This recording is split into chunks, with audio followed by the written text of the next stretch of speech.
Mary Sue, more prominently known as Mary Sue Papa, was an ex-British FNAF fangame dev and a current YouTuber.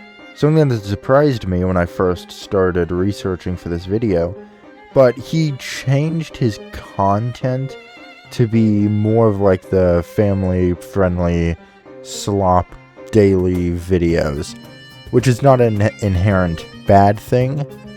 It's just honestly kind of funny.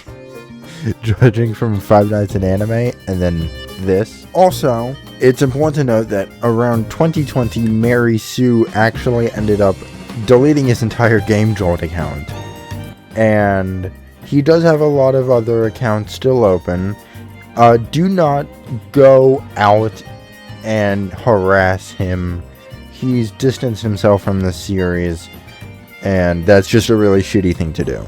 Also, if the footage looks a bit odd for any of these games, that's because it would never full screen on my computer.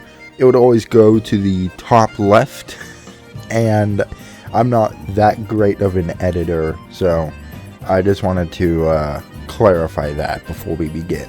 A little fun fact, but I actually planned on making this video a while back when I got the computer I'm using now. However, I just couldn't bring myself to make it, because it was rushed and it was really, really bad, so I scrapped it, and now I'm finally getting it done. So let's talk about Five Nights in Anime, FNAF's most degenerate fan game series. The original Five Nights in Anime was released on April 14th, 2015, with 4 updates, adding new characters and rooms. I'm not going to constantly bring them up though. This series is very by the numbers. Like most fan games of the time, it is essentially just the original game, but with a gimmick added. And this gimmick that the game goes with is, what if the FNAF animatronics would have massive titties? So I'm editing this right now, and it's currently like 7, and I just thought of something a lot better. The FNAF characters in this series were high school DxD-ified. I think that's the best way to put it. This game takes place in an anime convention. No big surprise. You have to survive 5 nights with Freddy, Bonnie, Chica, Foxy, Mangle, Golden Freddy, and Spring Bonnie. Well, okay, I partially lied. There's one unique gimmick other than the titties. It's the vent in the office. So we have 2, which is like reinventing the wheel. Freddy does not actually move in this game. She'll only move when the power to the building is shut down. Bonnie and Chica will both move from the stage and go to your doors. Foxy, same mechanic. Mangle shares the mechanic with Foxy. Hers just lasts a lot longer. Golden Freddy will act as she did in the original game, just flip the camera up.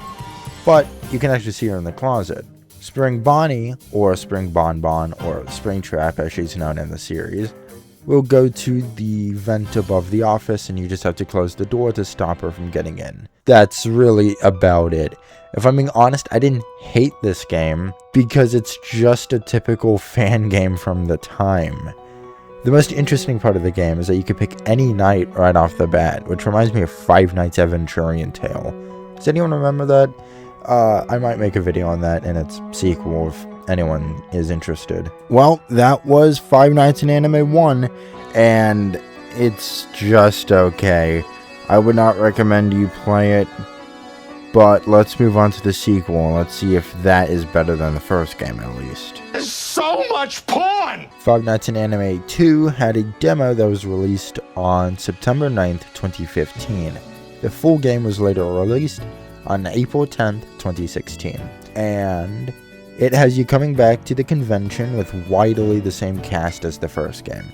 The only new additions are obviously Balloon Babe and the puppet. Freddy will go to the show stage and will go to your office through the hallway.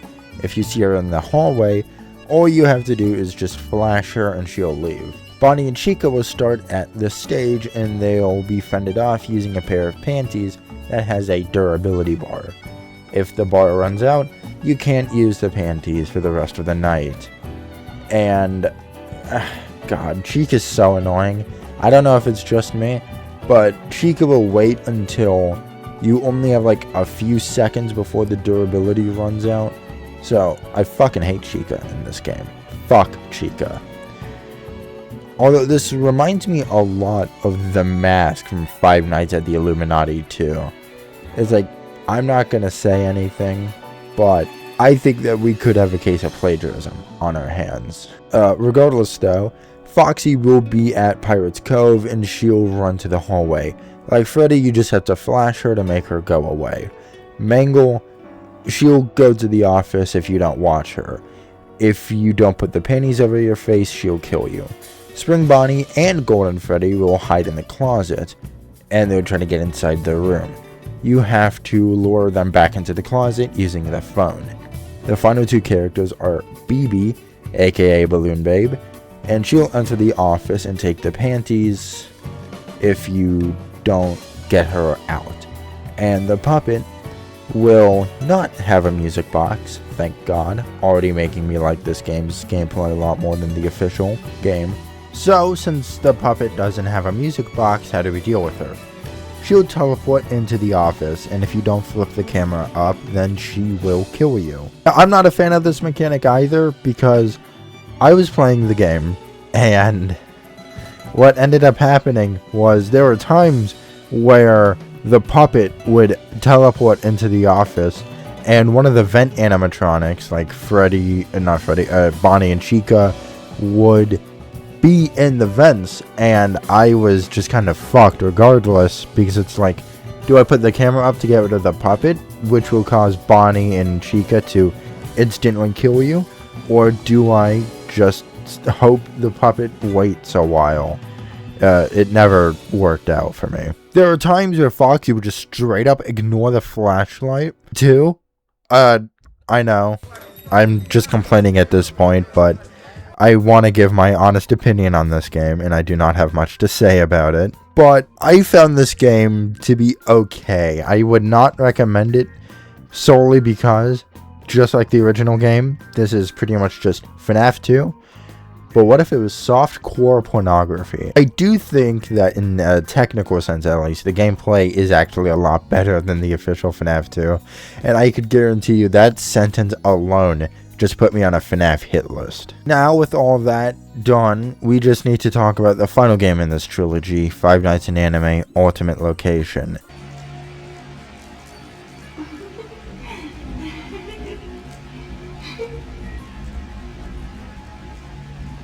Ultimate Location, or UL for short, was announced on March 16th, 2018, and it's the third and final game in the series.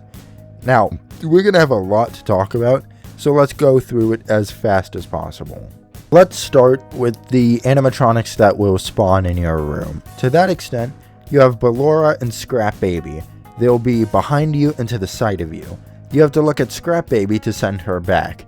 Meanwhile, with Ballora, you just have to wind up her music box. Bonnet will be on your table, and you just have to click on her to put her to sleep.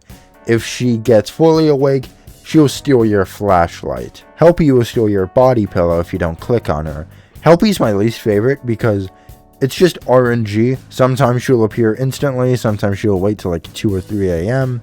And I found it really hard just to actually see her half the time. Although, to be fair, I was zoning out a lot, so it could be me. Anyway, Fredbear will only appear when the power runs out, and you just have to hope you can make it to 6 a.m. in that time. Funtime Chica will make her way to the office, and you need to flash her to make her leave. Rockstar Freddy will only be deterred by using the body pillow. Now, she will not actually kill you. Instead, she'll drain the power until you run out. However, you can actually charge the power, and I actually clutched night 1 because I let Helpy take my body pillow, and I was able to clutch night 1 while charging the power because I'm the best FNAF player on this fucking planet. The only thing better than me in FNAF is my ADHD. Alright. So Shadow Bonnie will drain your power, and to stop her, you just have to flip the camera up.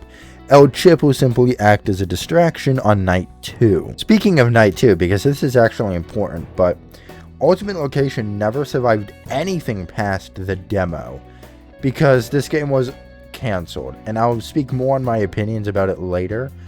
But to give it a very brief summary, I actually liked this game. I had some flaws with it. Moving to different parts of the office felt very janky and awkward, and I also felt that it was, like I said, way too hard to actually see Bonnet, though it could be a me issue. But since that, a lot of the characters are actually pretty useless. Like, Lefty is useless as she doesn't have a mechanic. The phone girl who call you from night to night, not important. I mean, the most important thing about her is that she's a lesbian, or at the very least bisexual. Molten Freddy and Ennard didn't have anything planned. The puppet, just like the official games, is inside Lefty, so by extension she's useless. Rockstar Bonnie cannot kill you. I don't even think she's in the game. And then finally there's Spring Bonnie, which I cannot find any information about her. It's like, if I had to recommend any of these games, which I never would, the only one I could look at you in the face and say it's something I would recommend would be Ultimate Location. Alright, that's going to be it for the video, and I cannot wait for that video on Five Nights at Toy Freddy's to be released any day now.